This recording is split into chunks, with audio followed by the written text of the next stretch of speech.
አዲስ አበባን ከነዋሪዎቿ መነጠል አይቻልም።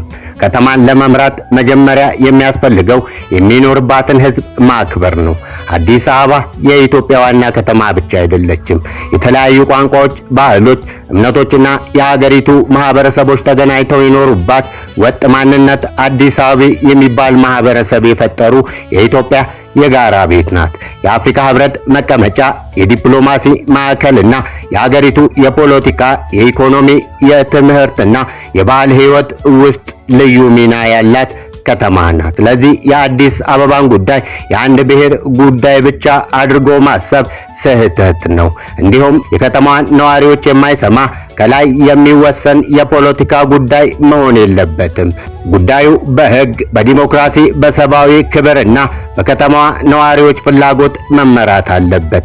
ህገ መንግስቱ ስለ አዲስ አበባ ምን ይላል? ይህ ጥያቄ በስሜት ብቻ የሚመለስ አይደለም። የህግ መሰረት አለው። የኢትዮጵያ ህገ መንግስት በአንቀጽ 49 ህዝባር 1 ላይ አዲስ አበባ የፌዴራል መንግስት ዋና ከተማ እንደሆነች ይደነግጋል። ከዚያም በአንቀጽ 49 ህዝባር 2 ላይ የአዲስ አበባ ነዋሪዎች ሙሉ የራስ አስተዳደር መብት ይኖራቸዋል የሚል መርህ ያስቀምጣል። ይህ ቃል በቀላሉ የሚታለፍ አይደለም። የአዲስ አበባ ነዋሪዎች ራሳቸውን በዲሞክራሲያዊ ተቋማት ማስተዳደር እንደሚችሉ ህገ መንግስቱ መሰረት አስቀምጧል።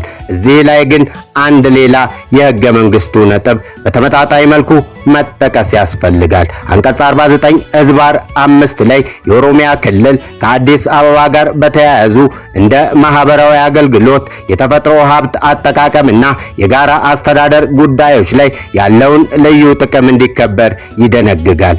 ይህ ግን አዲስ አበባ የኦሮሚያ ንብረት ናት ወይም ነዋሪዎቿ ራሳቸውን ማስተዳደር አይችሉም ማለት አይደለም። ሁለቱም መሪዎች በህግ የተመሰረቱ ስለሆነ በህጋዊ ሚዛን መፈታት ይገባቸዋል። የህግ እኩልነት ሲከበር የብሔር የበላይነት አይኖርም።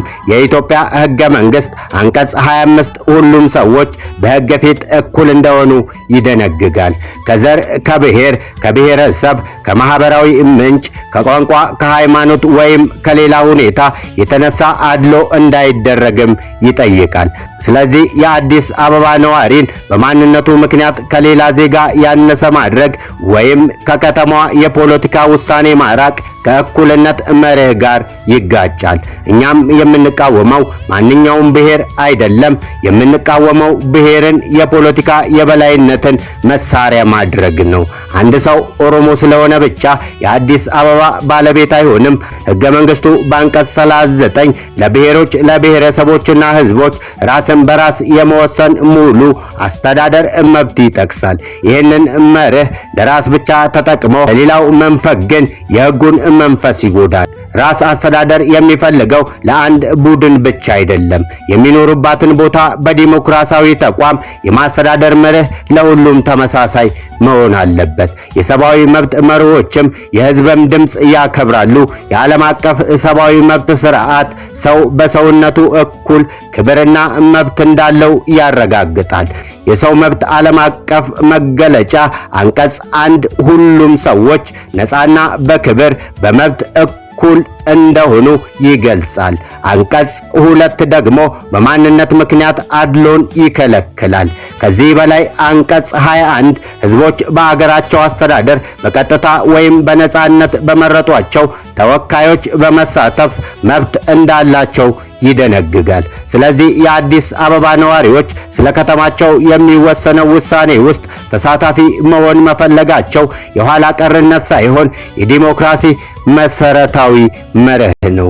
የአፍሪካ ሰብአዊ መብት ህግም እኩልነትን ያረጋግጣል። የአፍሪካ ህዝቦችና ሰብአዊ መብቶች ቻርተር በአንቀጽ 2 ያለ ልዩነት የመብት ጥበቃን ያረጋግጣል።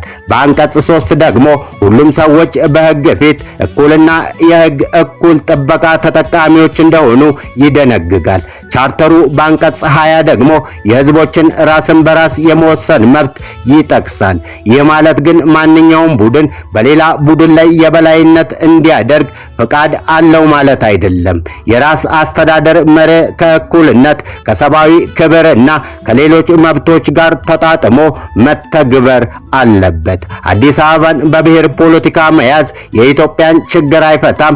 ኢትዮጵያ ዛሬ ከሚፈልገው ነገር አንዱ በማንነት ላይ የተመሰረተ ግጭትን መቀነስ ነው። በ21ኛው ክፍለ ዘመን የከተማ ፖለቲካን ወደ ይህ የእኔ ብሔር ነው ያ የአንተ ብሔር ነው ወደሚል የባለቤትነት ውድድር መመለስ የሚያመጣው ውጤት ሰላም አይደለም። ከተማ የሚያስፈልጋት የዜግነት ፖለቲካ ነው፣ የዘር የባለቤትነት ፖለቲካ አይደለም።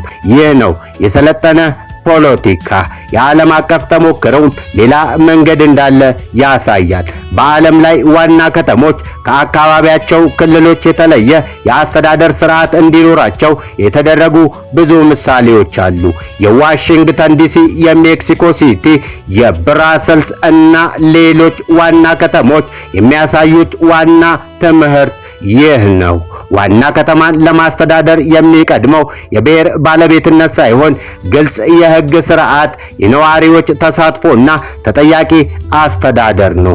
ኢትዮጵያም የራሷ ልዩ ሁኔታ በመጠቀም ከእነዚህ ተሞክሮች መማር ትችላለች። አዲስ አበባ ራሱን መምራት ይችላል። ዛሬ አዲስ አበባ በሚሊዮኖች የሚቆጠሩ ዜጎች የሚኖርባት ዘመናዊ ከተማ ናት። የተማሩ የተለያዩ ሙያዎች ያላቸው የከተማ አስተዳደርን፣ ኢኮኖሚን፣ ሕግን፣ ቴክኖሎጂንና ማህበራዊ ህይወትን የሚያውቁ ሰዎች አሏት። ስለዚህ አዲስ አበባን ለመምራት ከውጭ የሚመጣ የብሔር ዋስትና አያስፈልጋትም። ከተማዋ የራሷን ምርጫ ማድረግ፣ የራሷን ተወካዮች መምረጥ፣ የራሷን በጀትና የከተማ ልማት አጀንዳ በግልጽነት ማስተዳደር የምትችል ከተማ ናት። ይህ ለሌላ ማንነት የሚደረግ ጥቃት አይደለም። ይህ የሌላ ህዝብን መብት መንፈግ አይደለም።